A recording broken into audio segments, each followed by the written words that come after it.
Bueno, retomamos la clase y platicamos un poquito entre medio aquí con sus compañeros en presencial, con lo que estábamos hablando la hora pasada, que tiene que ver con los números de los animales que tienen estos personajes, estos jueces. Y les comentaba que ahorita en el receso estuve leyendo algunos comentarios bíblicos que yo tengo y ninguno de ellos hace una mención en específico respecto de la importancia o de algún símbolo que pudiesen haber tenido los, los números tanto de ciudades como de bueyes o de asnos o de burros y de burros. ¿Yo de dónde saqué lo burro? Bueno, lo saqué de...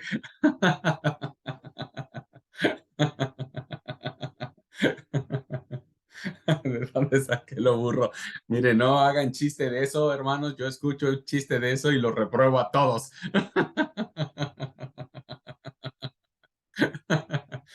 Decía uno de mis sobrinos, tío, pero te pones de pechito, tío. Hacemos un trabajo de investigación de eso.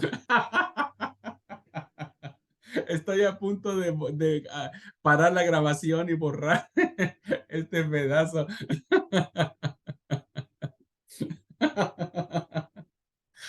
Bueno, yo sé de dónde saqué lo burro, pero ustedes no tienen ningún derecho en absoluto de investigar.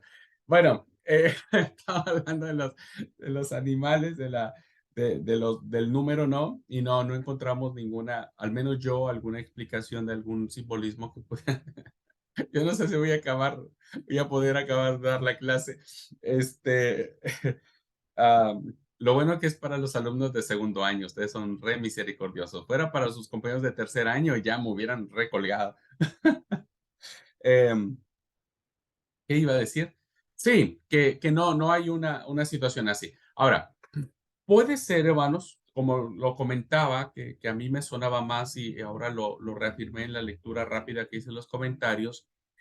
Hablábamos de 6 jueces principales, 6 jueces importantes que se le llaman jueces mayores, entre 2 grandes comillas, porque son ellos los que recogen la mayor cantidad de tradiciones respecto de los hechos que hicieron, ¿no? Pero parece ser que el redactor del libro, de este libro, ¿no es cierto? Quiso completar el número simbólico de las tribus, trayendo a colación 6 jueces menores, otra vez entre comillas, ¿no?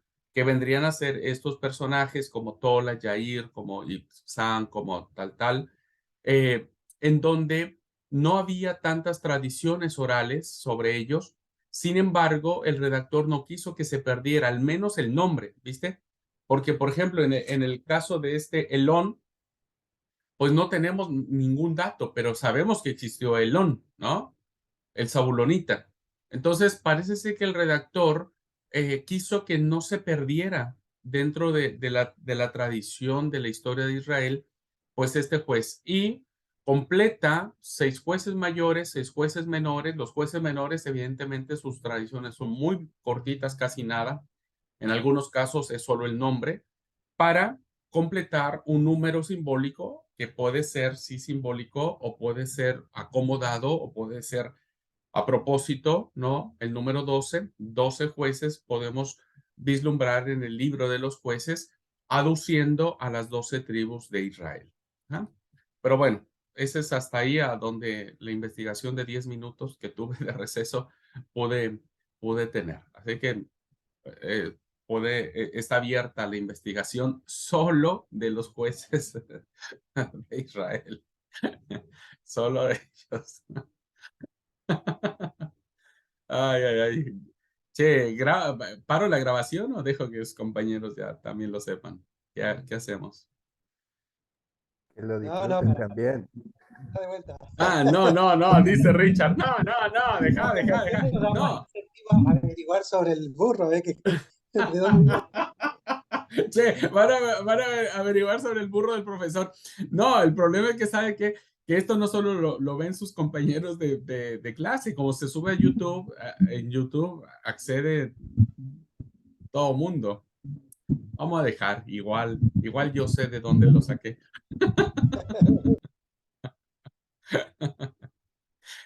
Bueno, vamos a continuar. Ay, tengo que respirar para... Ah, comparto la pantalla. Muy bien, ahora voy a ir hasta este punto antes de entrar en la siguiente clase. Vamos a entrar en los grandes temas que abarca el libro de los jueces y uno de ellos que tampoco me voy a explayar mucho en la explicación, pero que merece una cierta respuesta, tiene que ver con el tema de Jefté y la hija que fue ofrecida en sacrificio por la promesa que este juez hizo, ¿no? Pero bueno, eso lo vamos a dejar para la siguiente clase y hoy quiero concentrarme en esto. ¿Qué, qué elementos puntuales podríamos nosotros marcar como significativos en esta etapa de los jueces que evidentemente algunos comentaristas dicen que si nosotros sumamos todos los periodos de los cuales habla el libro de los jueces, estaríamos hablando de 400 años, aproximadamente 4 siglos, pero que no podría coincidir, ¿no es cierto? No podría coincidir con el tiempo en el cual inicia, por ejemplo, el reinado de Saúl. Más o menos estaríamos hablando de 200 años, 2 siglos aproximadamente, en el que dura la época de los jueces. ¿Qué podríamos decir de manera puntual al respecto? Bueno, primero tendríamos que decir, hermanos, que Josué es un libro de victoria, es un libro de conquista, es un libro en el cual hay guerra y campaña militar, pero en contraste con el libro de los jueces, el libro de los jueces es un libro de derrota, es un libro de fracaso, es un libro de ruptura, es un libro de llanto, es un libro de quebranto, es un libro de opresión, ¿no? Es interesante notar el contraste que pueden existir las dos visiones de estos dos libros que están unidos o que están juntos, diríamos, ¿no? Uno habla sobre la victoria, pero otro hablará sobre la derrota. Mientras Josué habla de la conquista de 7 naciones en 7 años, según el relato del libro de Josué, Jueces nos habla de 7 apostasías, 7 opresiones y 7 liberaciones. En esto, queridos amigos, por eso yo decía que es un libro de gracia profunda, porque el número 7 sí tiene un significado, un simbolismo profundo, porque el 7 simboliza en este caso la perfección de Dios, ¿no? La totalidad de Dios, la plenitud de Dios, eh, lo completo de Dios. Entonces, en ambos casos, ¿no es cierto? Vemos que en el caso de la victoria que se da en 7 años sobre 7 naciones, ¿no? Ahora la gracia de Dios se tiene que derramar en el comportamiento apóstata que tiene el pueblo, enmarcado o trayendo como resultado 7 grandes opresiones, pero el mismo número de liberación, el mismo número de poder conceder gracia, salvación, paz. ¿No? Eso dice que después de los jueces dicen, y hubo paz en la tierra 20 años, 25 años, 40 años, etcétera, y después el juez murió. ¿Mm? Bueno, esto es muy interesante para poder vislumbrar un poco cómo la revelación de Dios se hace de manifiesto en este libro. Un tema muy importante que vamos a analizar en este periodo de los jueces es la lealtad al Señor, ¿no? Que les había traído unidad y victoria. Es decir, que mientras la teología deuteronomista, según el capítulo 28, como lo vimos, significaba decir, si obedecieres la voz de Jehová tu Dios, ¿no? Y pusieres en práctica todos sus mandamientos, estatutos, decretos, eh, leyes que yo te prescribo hoy, ¿no? Estas bendiciones te alcanzarán, ¿no? Estarán contigo. Pero si no, entonces vendrán las maldiciones. Lo que nosotros encontramos en el periodo de la conquista y del asentamiento de la tierra, insisto, venía de una generación de personas que tenían la firme intención de obedecer a Yahvé, ¿no? Pero, en el libro de los jueces, vemos cómo de manera reiterada el pueblo que había asumido las tradiciones cananeas que había traído a su vida el culto pagano a Baal principalmente, ¿no es cierto? Y todo lo que tenía que ver con la idolatría, pues los llevó a un debilitamiento y sometimiento a sus adversarios. Dios los entregó a ellos, ¿no? Dios los entregó a ellos. Entonces, ¿qué pasó? Pues que empezaron, evidentemente, al no estar juntos todos como tribus, pues terminaron peleándose, terminaron debilitándose en la separación de las tribus y eso hizo que los pueblos que se consideraban sus enemigos tuviesen la oportunidad para oprimirlos. Otro elemento que encontramos en este periodo es que si no había quien los guiase, si no había un líder, ya no había un Moisés, ya no existía un Josué, ellos ya habían muerto anteriormente. Entonces, algo que va a predominar en el libro de los jueces, y por eso vamos a ver algunas historias muy complicadas, muy chocantes para nuestra sensibilidad espiritual, pues hacía que cada uno hiciera lo que bien le parecía. Y ustedes saben que cuando uno hace lo que bien le parece, pues no siempre hace uno lo correcto.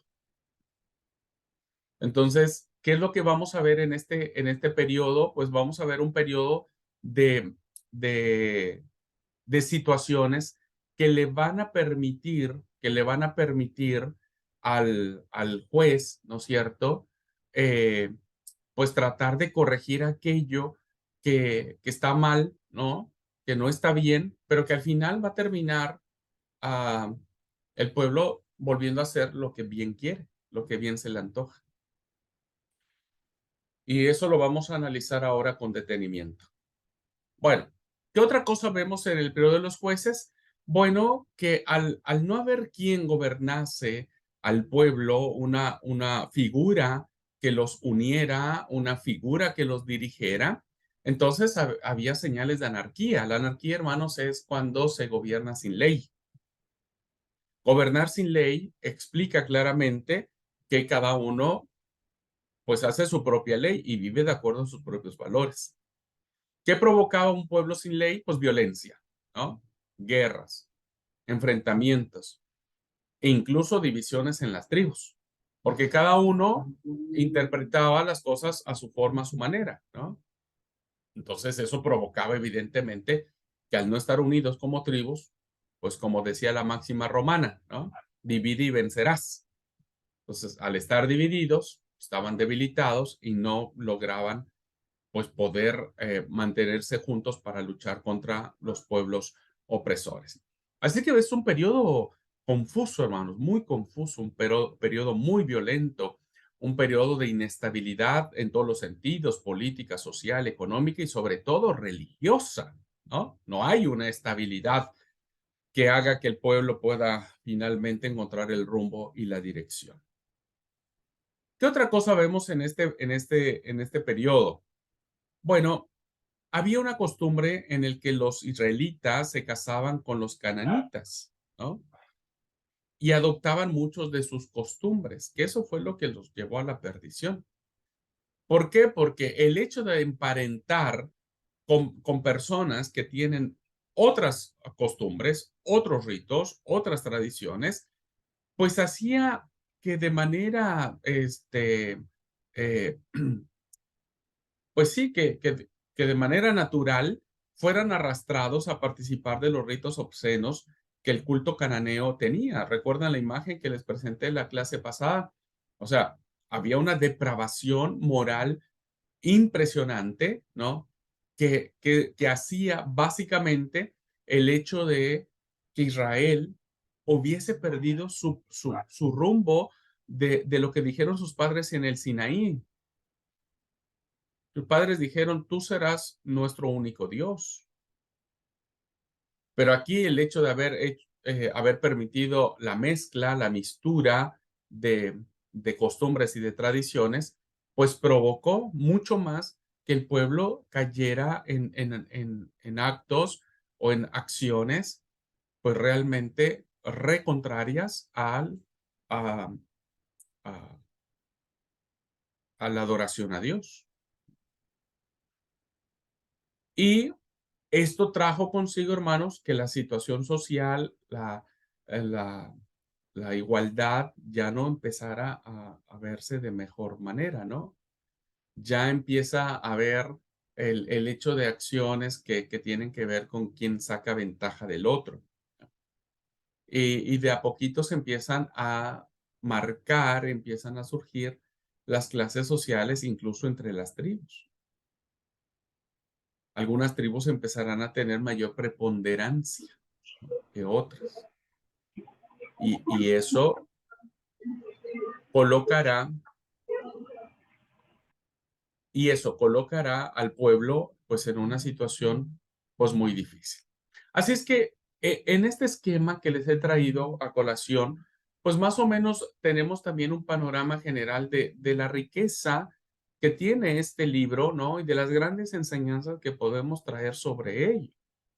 En la iglesia tiene victorias y derrotas. Las victorias que hemos tenido como iglesias o las victorias que tenemos como cristianos se deben siempre a la obediencia, siempre. Pero cuando fracasamos, cuando no hacemos bien las cosas, cuando metemos la pata, cuando sufrimos las consecuencias de nuestros actos, ¿no? Pues es producto de la desobediencia. Pero aún así, Dios sigue derramando su gracia en nosotros. Evidentemente, nuestras historias de vida están marcadas por dolor, por frustraciones, por quebrantamientos, por malos momentos, pero aún así, Dios siempre nos da su gracia. Y lo más importante, hermanos, es que si nosotros seguimos teniendo ídolos falsos en nuestro corazón, ¿no? Pues vamos a terminar adorándolos de alguna manera. Y nosotros no erradicamos esos ídolos que hay en nuestro corazón, vamos a terminar adorándolos. ¿Y qué es lo que va a suceder? Pues como en la época de los jueces, vamos a hacer cada quien lo que quiere. ¿Qué es lo que a veces pasa en las iglesias, no? Cada quien quiere hacer lo que quiere, y como se le antoja y como cree que está bien. Y si no se hace como tal o cual persona dice, pues ya se ponen chinchudos, ya se enojaron, ya se fueron de la iglesia, ya empezaron a atacar al pastor, ya empezaron a hacer chisme, ya empezaron a hablar contra las personas. Y entonces empieza a haber violencia, divisiones, empieza a haber grupitos en las iglesias, ¿no? Empieza la murmuración y empieza todo esto que nosotros seguimos viviendo a veces en nuestras congregaciones. Y es terrible. Hay hermanos o nosotros mismos, ¿no? Que nos creemos mejores que otros. Y pensamos que lo que nosotros somos, lo que nosotros decimos o lo que nosotros pensamos es lo mejor, es lo que debe hacerse. Pero la verdad es que no. La verdad es que si nosotros no nos sometemos al señorío de Cristo, pues vamos a terminar en la época oscura y confusa y violenta como lo vivieron la época de los jueces. Y si nosotros, hermanos, no aprendemos a diferenciar entre lo bueno y lo malo, vamos a terminar vamos a acabar practicando lo malo. Yo no estoy diciendo que alguien tenga que decir, no, no te cases con tal persona que no es de tu fe. No estoy diciendo eso. Pueden hacerlo. Creo que hay muchos testimonios de hermanos que terminaron casándose con alguien diferente a nuestra fe y son familias lindas y familias buenas e incluso el que no era de nuestra fe se vuelve más de la iglesia que el mismo de la iglesia, ¿no? Pero también hay muchos casos que terminan yéndose de la iglesia. ¿Por qué? Porque el esposo ya no viene, porque la esposa no va, porque tienen problemas en la propia familia sobre cómo educar religiosamente a los hijos. Y es un problema, hermanos. Es un problema, sinceramente. Hay muchos jóvenes que se aferran y dicen, no, ella es la indicada o él es el indicado. Pero mira, muchacho, vos vas a sufrir. Mira, muchacha, vos vas a pasar mal. No me importa, yo lo quiero y ya se le va a quitar. Y la verdad que nunca se le quita porque no es gripe, como para que se le quite a alguien las malas mañas, a menos que no sea transformado por el poder del evangelio. Y bueno, pues muchas familias terminan, ¿no? Celebrando costumbres paganas, porque bueno, pues tienen que hacerlo. Y estamos viviendo la misma época de los jueces, ¿no? Así que yo creo que hay muchas lecciones éticas, ¿no? Éticas y muchas llamadas de atención que podemos recibir a través de esta literatura para nuestras vidas, ¿no? Para nuestras vidas. Hoy nos creemos más civilizados, pero siento que a veces estamos en una etapa muy confusa, espiritualmente hablando, religiosamente hablando, y que bueno, necesitamos pues despertar, ¿no? Necesitamos que Dios nos siga gobernando. Bueno, si pudiéramos encerrar en una frase, perdón, nos pasó un camión desesperado. Si pudiéramos encerrar en una frase el propósito que tiene el libro, ¿no? Para nuestras vidas o para el lector o qué sé yo, tal vez el propósito que tuvo el redactor para poder plasmar todas estas historias y que no se perdieran el tiempo, podríamos decir, hermanos, como primer punto, es que era necesario relatar la historia del pueblo escogido en el periodo comprendido entre la muerte de Josué y la inauguración de la monarquía. No podríamos nosotros pensar o decir que nada pasó entre que las tribus se asentaron en la tierra prometida y cuando sale el primer rey. Porque el rey de Israel nace, ¿no? La monarquía israelita nace precisamente por este problemón que tenían las tribus. Como no tenían quien las dirigiera, pues necesitaban un rey. Entonces, era importante, por más difícil que haya sido este periodo, por más incomprensible que hayan sido las acciones, los actos que tuvo el pueblo, pues era necesario en la línea de la historia, pues no dejar ningún vacío que no le diera continuidad y sentido, ¿no? A lo que pasó cuando las tribus se asientan en la tierra prometida y el inicio de la monarquía. Un segundo propósito que es fundamental en todo esto, hermanos, es qué papel juega Yahvé, qué papel juega el Señor, nuestro Dios, en todo esto. ¿Dónde está Dios? Siempre decimos, ¿no? Y en una época tan confusa, tan complicada como la relata el libro de los jueces, pues el Señor tiene un papel muy importante, ¿no? Un papel de gracia, un papel de misericordia. Un papel, fíjense, que si nosotros hablamos de las 7 apostasías, cualquiera de nosotros en la segunda, uno le hubiera dicho al pueblo, ¿sabe qué? Hijito mío, arréglate como puedas, no me vengas a molestar más, ya te ayudé una vez, 2 veces, 3 veces, listo, me quieres tomar el pelo, así que no voy a continuar más. Sin embargo, todo lo contrario, lo que aparece en la actitud de Dios, en todo este tema que aparece en el libro. Y Dios, hermanos, es un Dios que no va a dejar a su pueblo porque hizo un pacto con él, porque él nunca va a transgredir el pacto, jamás. Él nunca será la parte que va a faltar a la promesa, jamás. Por lo tanto, Dios prometió que Israel iba a ser su especial tesoro y entonces, bueno, vamos a ver cómo Dios se hace presente en esta situación. Y un tercer propósito es señalar la gran necesidad de establecer la monarquía, es decir, un gobierno central y fuerte. Fíjense, si nosotros entendemos que el libro de los jueces se escribe sí o sí en el periodo monárquico, pues era importante que hubiera una literatura que justificara, ¿no? Que justificara la existencia o el nacimiento de la monarquía en el pueblo de Israel.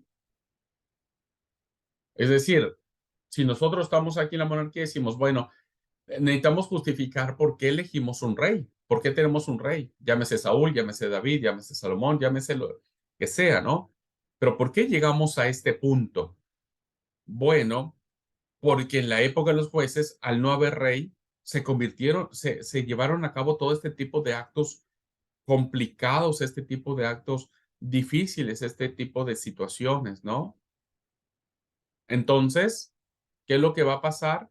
Pues que el libro de los jueces tendrá como propósito decir, ya que en esta época fue oscura, confusa y violenta, La monarquía viene a arreglar esta situación y por lo tanto hoy el pueblo tiene un gobierno fuerte, un gobierno central, un gobierno en el cual una persona dirige las campañas contra las naciones enemigas, ¿no? Que aunque Saúl no le metió mucha ficha, pero David sí. Entonces, se trata de justificar la existencia de la monarquía. ¿Ok?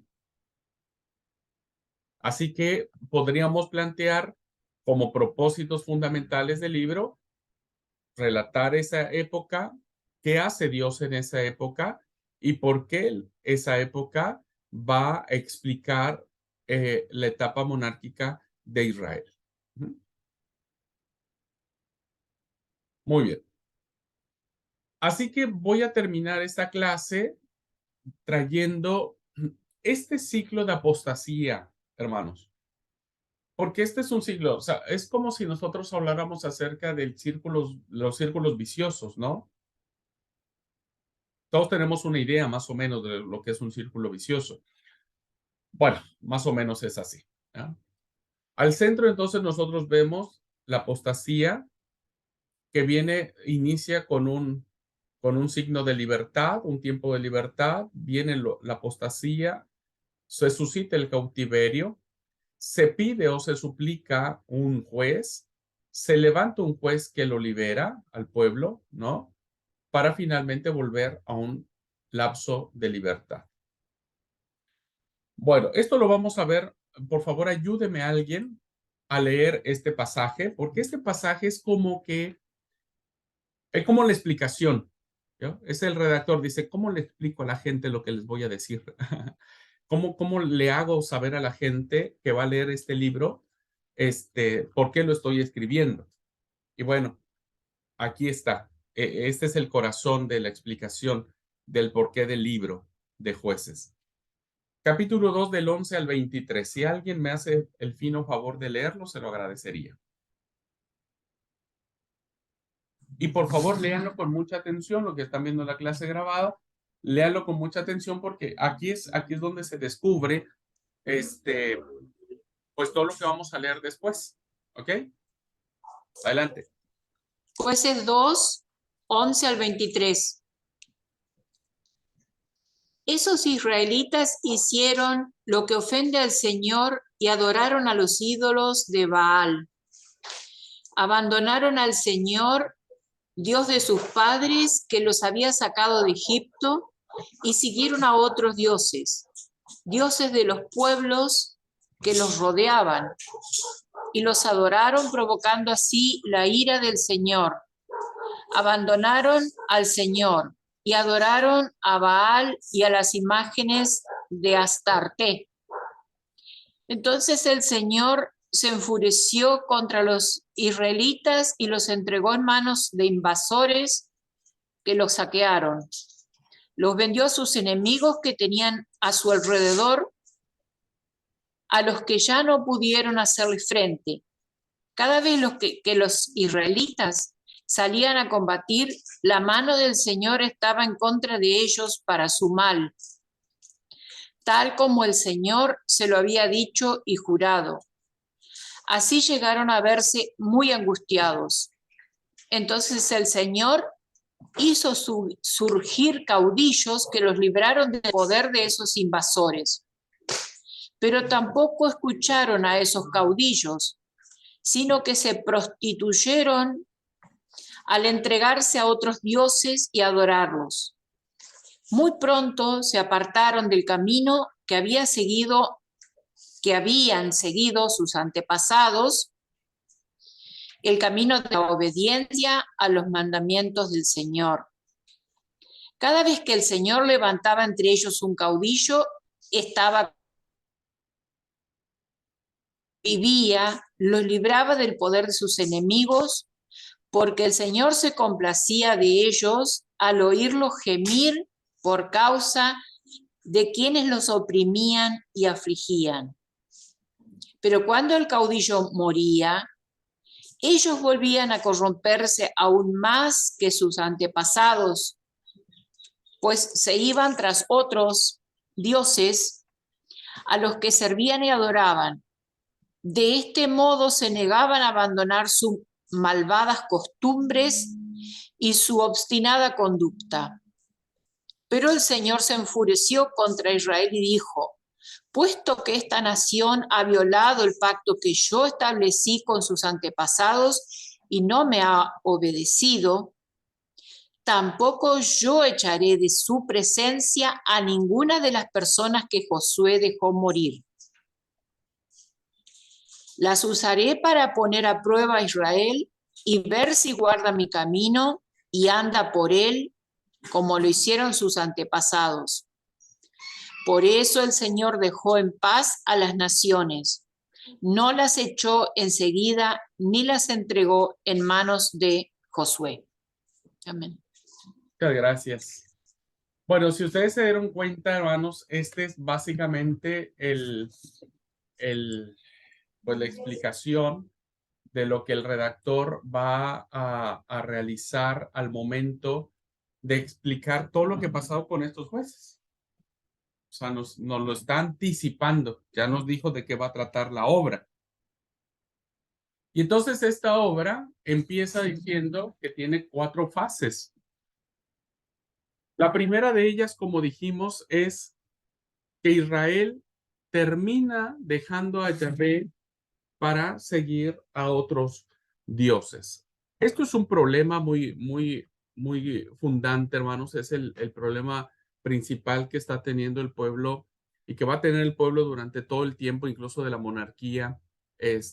Los profetas van a condenar todo esto de una manera muy fuerte, muy puntual, porque terminaron los hijos de Israel sirviendo a sus propios dioses, a los dioses de Baal, ¿no? Adoraron a Baal, adoraron a Astarot o Astaret, eh, y que finalmente todas esas acciones, es difícil, hermanos, ¿no? Es como si nosotros dijéramos que ustedes vienen a mi casa y, por ejemplo, fíjense, vienen a mi casa y tienen y van a encontrar, por ejemplo, un altar a la Santa Muerte, por ejemplo, ¿no? Eh, y eso es lo que podríamos equiparar a lo que Israel hacía en aquellos tiempos, ¿no? Por un lado, ofrecían sacrificios al Señor, ¿no? Como lo hacían sus antepasados, y después adoraban a otros dioses, haciendo incluso los ritos obscenos que los paganos realizaban. Bueno, entonces, eso siempre sucedía y lo vamos a ver en todas las historias de los jueces, ¿no? Por ejemplo, si nosotros vemos el ejemplo de la historia de Gedeón, del juez Gedeón, dice la historia, ¿no es cierto? En el capítulo 6 dice: los hijos de Israel hicieron lo malo ante los ojos de Jehová. Hicieron lo malo ante los ojos de Jehová. Toda esta historia, ¿no es cierto?, de Jefté tiene que ver con esto, cómo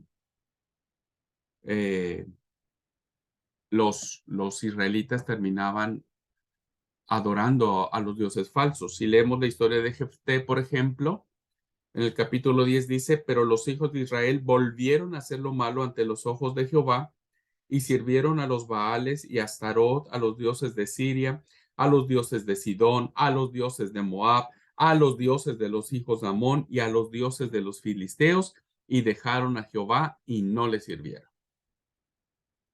O sea, vemos de manera reiterada cómo este tema del ciclo de la apostasía inicia con esto, ¿no? Con hacer lo malo delante de Dios. En la historia de Sansón, por ejemplo, dice lo mismo, capítulo 13, dice: los hijos de Israel volvieron a hacer lo malo ante los ojos de Jehová. Entonces, la primera fase de la apostasía tiene que ver con que Israel termina sirviendo a otros dioses y olvidando el pacto que había hecho. Dice el versículo 12 que leyó mi hermana Esther en el capítulo 2, dejaron a Jehová, el Dios de sus padres, que los había sacado de la tierra de Egipto. Y que evidentemente no fueron fieles a ese pacto que hicieron con él. Bueno, una vez que hacen lo malo, ¿no? Los israelitas, Dios los entrega a sus opresores. Esto es muy interesante, hermanos, porque uno podría decir, pues, qué malo es Dios, ¿no? Qué malo es Dios. Dios es malo, Dios es vengativo. Como no lo obedecieron, entonces se venga de la peor manera, y la peor manera es poniéndose del lado enemigo. No, ojo con esto, ojo con esto. Si ustedes leen con detenimiento donde dice capítulo 15, versículo 15 del capítulo 2 del que leyó mi hermana Esther, dice, por donde quiera que salían, la mano de Jehová estaba contra ellos para mal, como Jehová lo había dicho y como Jehová se lo había jurado. Es decir, es una expresión que tiene que ver, hermanos, con que Dios había dicho al pueblo que si ellos se apartaban de los mandamientos que él había dicho, ¿no? Él respetaba su libertad, ¿no? Respetaba la libertad que ellos tenían de dejarlo. Pero esta expresión de que Dios los entrega a las manos de los opresores no es en un sentido negativo, sino más bien es en el respeto a la libertad que Dios le dio al ser humano. Es decir, bueno, vos querés hacer el mal, vos querés enfrentarte a tu realidad, vos querés enfrentarte a las consecuencias de los actos que vas a cometer, metele. Yo no te voy a obstaculizar, ¿no es cierto? Entonces permito que las cosas sucedan. No quiero que pasen, ¿ok? Eso es lo interesante del relato.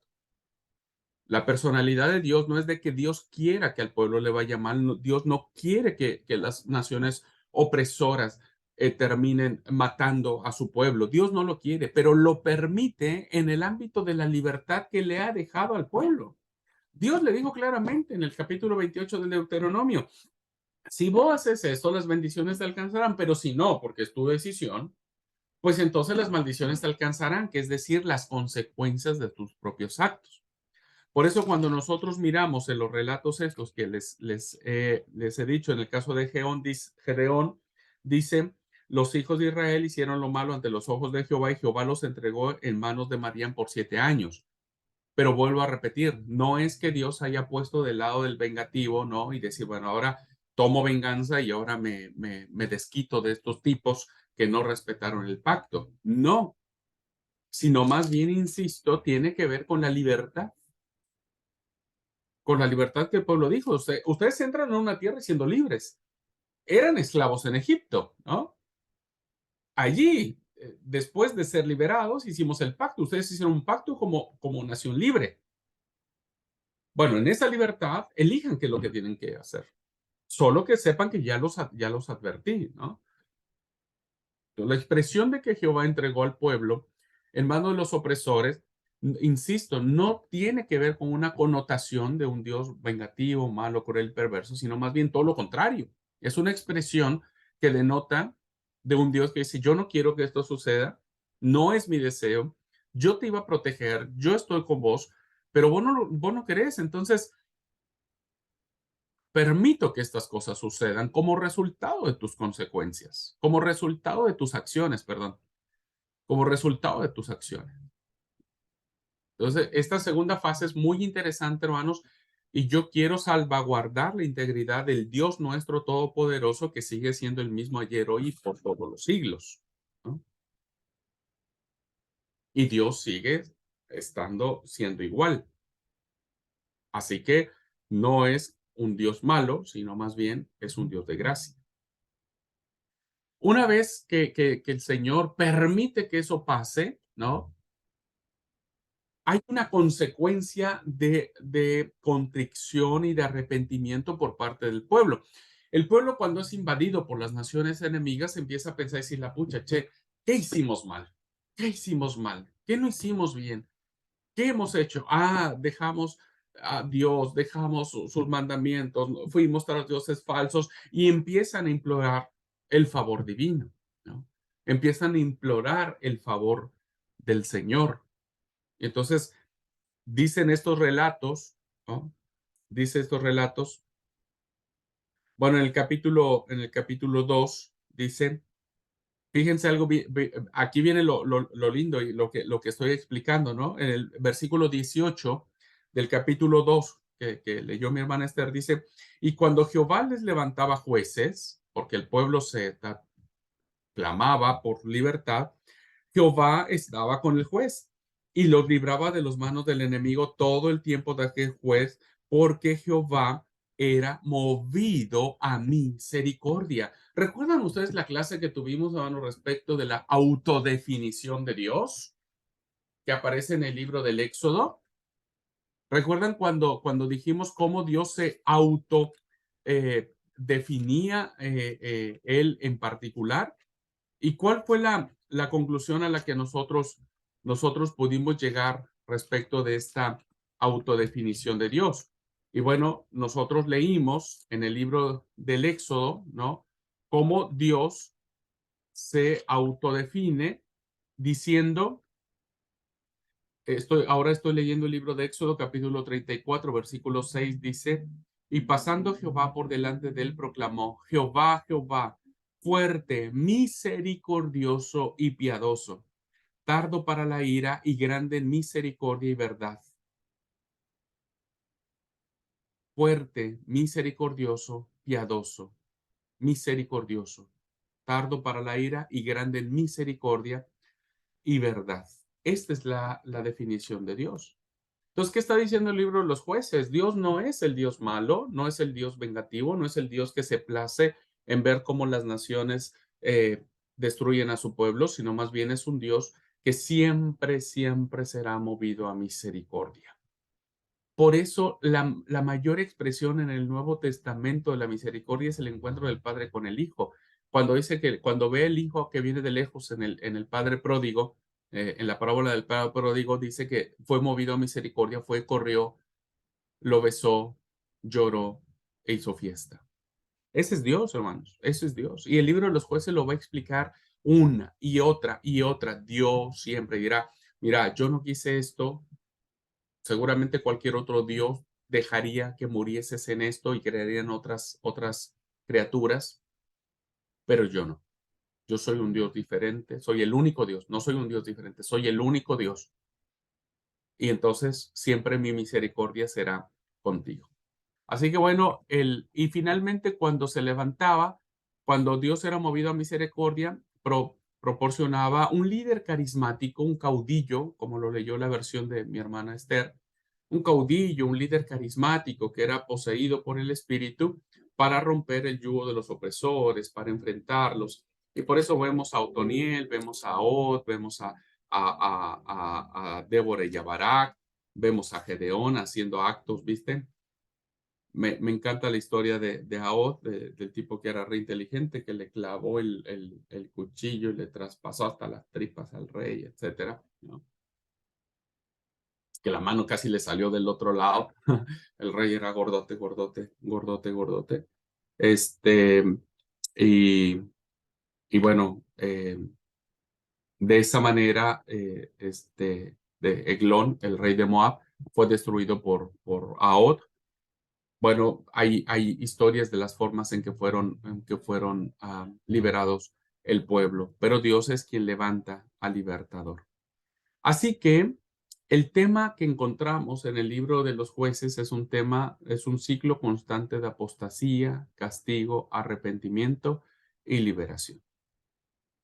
Y desafortunadamente es un círculo que duró 7 veces, ¿no? En esto, que tiene que ver con que 7 veces el justo se cae, dice el proverbista, más 7 veces el justo se levanta por la misericordia de Dios. Así que bueno, esta es una historia muy interesante, hermanos, que cierro con 2 minutos de aplicación personal. Si nosotros no seguimos, si seguimos a otros dioses que no es solo nuestro Dios, si no nos entregamos completamente a Jesús, ¿no es cierto? Las consecuencias de nuestros actos estarán presentes. Nosotros no podremos nunca culpar a Dios, aunque desafortunadamente siempre lo hacemos, ¿no? Siempre culpamos a Dios. Cuando alguien muere de alguien querido para nosotros, culpamos a Dios. Cuando creemos que Dios no tiene la culpa de la muerte entró por consecuencia del pecado. Cuando alguien tiene una enfermedad terminal, culpamos a Dios porque Dios no lo quiere sanar, pero la realidad del ser humano es que tiene que volver al polvo de la tierra como consecuencia del pecado que no quiso Dios. Si nosotros no nos volvemos a Dios, ¿no es cierto? Vamos a sufrir las consecuencias de nuestros propios actos, no porque Dios los quiera. Y entonces, todas las veces que ustedes clamen al Señor, el Señor será movido a misericordia, porque ahora nosotros en Cristo somos sus hijos. Somos sus hijos. Y su misericordia estará contigo, estará conmigo. Dios no quiere que te pasen cosas malas. Dios no quiere que sufras. Dios no quiere que tengas ese dolor en tu corazón, pero Él permite porque tus decisiones, Él respetará siempre tu libertad. Y siempre pondrá a alguien, ¿no? Siempre habrá alguien. De manera general tenemos a Jesús como nuestro gran libertador, tenemos a Jesús como nuestro gran héroe, diríamos, pero también Dios pondrá muchas personas a nuestro lado para consolarnos, ayudarnos, redarguirnos, decirnos, te equivocaste, tienes que volver, no culpes a Dios, no culpes a nadie, no le busques culpables a otras personas, sino más bien reconocer que fue tu decisión y que Dios es amplio en perdonar, es misericordioso y como el Padre pródigo siempre te va a abrazar. Así que bueno, este es un lindo tema, incluso para llevar a cabo a un día a la iglesia como sermón, como a veces la iglesia si no sigue los mandamientos del Señor, nosotros mismos, pues vamos a tener que enfrentar nuestras propias consecuencias. ¿Ok? Así que bueno, hasta aquí la clase. Vamos a dejar hasta aquí la clase. Preguntas, hermanos, comentarios, ¿se entendió? Lo primero, sigo ahí con dudas si no voy a editar el video, pero está bien. El tema de la clase. ¿Cómo ven, hermanos? ¿Qué piensan? Tenemos 3 minutitos para algún comentario. ¿Se entendió la clase? ¿Vamos bien? Richard. Sí, hermano, por ahí lo que hablábamos en el entretiempo, ¿no? Que nosotros muchas veces a todo lo que es el Antiguo Testamento y sobre todo el libro de los jueces, nosotros siempre lo ponemos a la luz de nuestros días actuales, ¿no? Y lo juzgamos con nuestros días actuales, como sería un juez de hoy, ¿no? Y hablábamos de eso en el entretiempo, ¿no? Y la verdad que es cierto, muchas veces nosotros leemos los jueces o el Antiguo Testamento y lo leemos de corrido y más o menos lo relacionamos con nuestra vida actual, que la verdad que nada que ver. Gracias, Richard. Gracias por tu comentario. Y sí, la verdad que no podemos juzgar a esa persona porque estaban en otro contexto. Sin embargo, sus enseñanzas o sus vivencias sí las podemos reflexionar a la luz de nuestros tiempos y decir, no estamos tan lejos a veces de esa época, ¿no? Eh, y que bueno, a veces entramos muchos en ese círculo, ¿no? Decir, ay, perdóname, Dios te perdona, y otra vez volvés, y te perdóname, Dios te perdona, y otra vez volvés.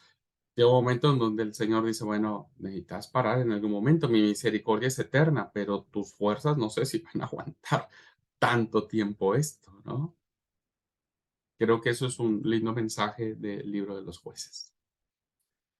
Bueno, hermanos, espero que les guste la clase en el sentido de ir descubriendo cosas lindas de este libro, de irnos confrontando con este libro, ¿no es cierto? Y bueno, en la siguiente clase vamos a ver los grandes temas que abarca el libro de los jueces, las historias o algunas historias que tenemos de Samson, de Jefté, de Ahod, de Débora y Barak, ¿no? La gran Débora, etcétera. Así que bueno, eso lo vamos a ver la próxima clase. Pues muchas gracias, hermanos, hermanas. Dios les bendiga. Nos vemos el jueves, Dios mediante. Un abrazote. No, jueves no. Sí, jueves, sí. Sí, jueves. Ya no sé ni qué día vivo. Listo, jueves. Dios los bendiga. Linda tarde para todos. Chao. Gracias, bendiciones.